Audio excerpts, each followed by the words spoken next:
Jadon Sancho is a clear example of how fast football can change. One day you are worth 85 million euros. A few years later, nobody wants you. So swap wings, and it could be a problem for them now. Sancho scores! Jadon Sancho makes it 2-1. Oh, he's absolutely overcome with emotion. Can he get his shot away? Oh, it's wonderful! The English wonder kid has done it again! Back in 2021, Sancho looked like a future Ballon d'Or. He was one of the best young wingers in Europe, and Manchester United believed he could change the club. He was good on the ball with a clean touch, and he knew how to keep the possession well. Then things changed quickly. I do worry about Sancho. I do worry a lot about him, Jeff, because it didn't work for him, obviously at Manchester United, did work at Dortmund, didn't work at Chelsea, come to Aston Villa last season. I'm not surprised why no one's got him for him. Could he be one of those players that's retired at 28? He became one of their biggest transfer failures. Reports say he started caring less about the game and more about the money, and right now he trains at the 10th-tier club Flintstone, and no club wants to buy him. So what the hell happened to Jadon Sancho?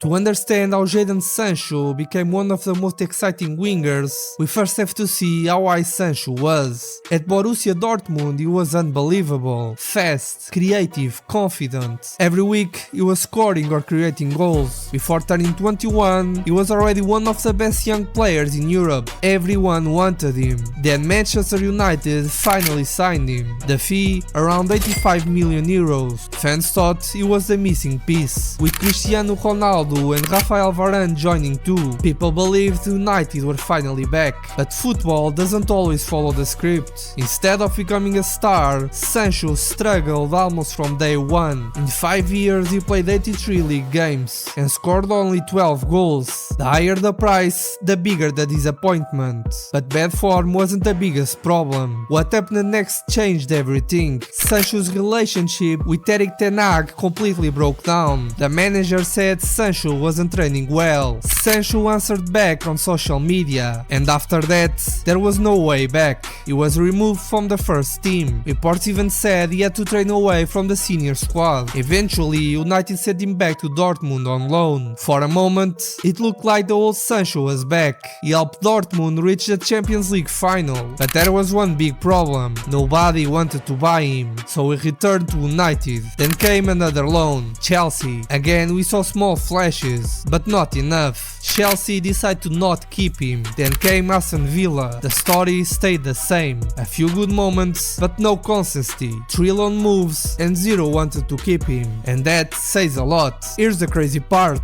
Almost nobody questioned Sancho's talent. The real concern was everything that happened away from the matches. Throughout his career, coaches and former teammates praised his ability, but there were also repeated questions about his professionalism. Reports claimed he was sometimes late to training. Others said his preparation wasn't always at the level expected from an elite player. Whether every story was true or not, one thing became impossible to ignore. His reputation started working against him. And in football, reputation matters. When clubs are about to spend millions, they are not only buying talent, they are buying reliable players. Managers want players they can trust every single week, because if a coach has doubts, they will usually choose someone with slightly less talent, but a much better attitude. That's why, despite all his ability, club after club decided not to make his move permanent. For the first time in his career, Jadon Sancho wasn't fighting to prove his talent, he was fighting to prove people could trust him. Alright, quick pause. If you are finding this interesting so far, just smash the like button. It only takes 2 seconds and it actually helps a lot.